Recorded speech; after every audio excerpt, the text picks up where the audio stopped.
And I came back out like 10 minutes later, and one of the women was like in tears, like crying, sobbing. I'm like, what is wrong with you? Like, what happened? And she was like, "Mhm." So we spoke before about, you know, great leaders learn to be the last to speak and they let their team flourish and all this kind of stuff. But people in the workplace do the same thing.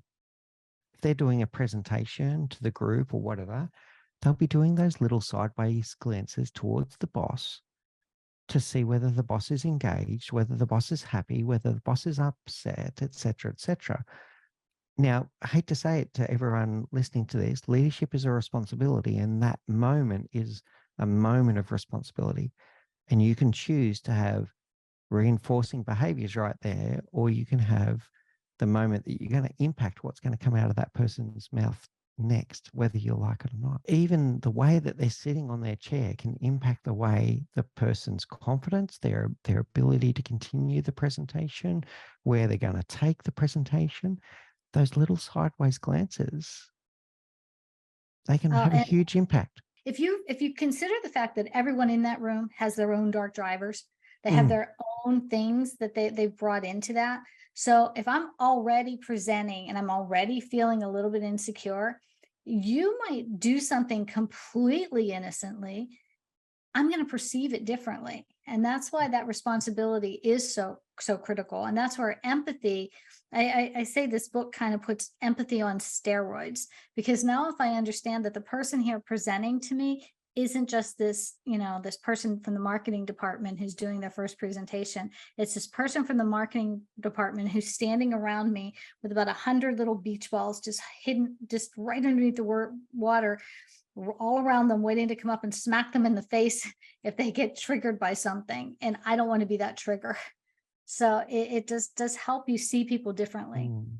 It's about the impact to them, not the impact to you. So, and Mhm. the meaning that they're attaching to that event and what's going on.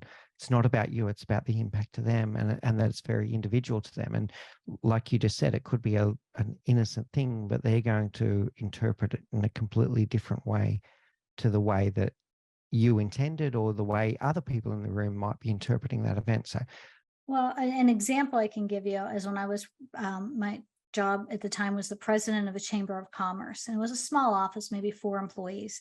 And I had been at a breakfast meeting outside of the office, so I came in a little bit late.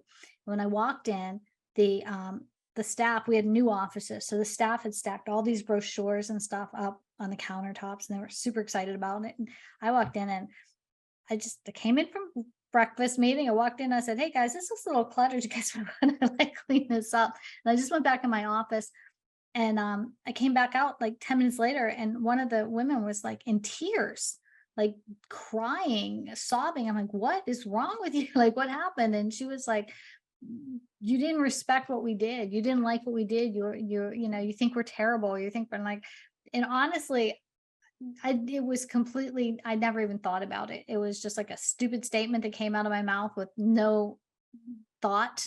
Bad on my part, yes. But that perception, how she perceived it and how the other people in the office perceived it, they didn't care. This one was devastated by it. So we have that responsibility as leaders to be aware of our actions, to be aware that our words matter. Position power is so much more a thing than we give it credit for, and most leaders think, "Oh, I have an open door policy. People can come to me and talk to me anytime." They don't realize that most people won't. Mhm. what I'm worried about is how many people in the workplace are walking around now with those traumatic events. And that is an example of trauma for that individual, but it's unresolved.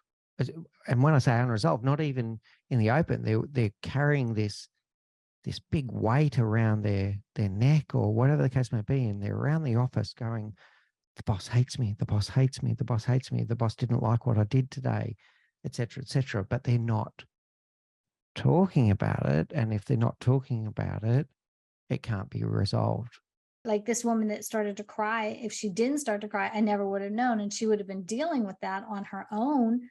Um, but I, as a leader, I have no control over that. So I think that it's important as leaders to be as open as you can, be as authentic as you can. But as people, I think it's our responsibility too to not think everybody's thinking about us all the time. Like, they're Mm, not obsessing about what we just did. We might have done something really stupid in a meeting, and the boss might have yelled at us. And chances are, when the boss was done yelling at us and went down the hall, they were over it. yeah. Us, on the other hand, we're not over it. We're going to Yeah. obsess about it for days.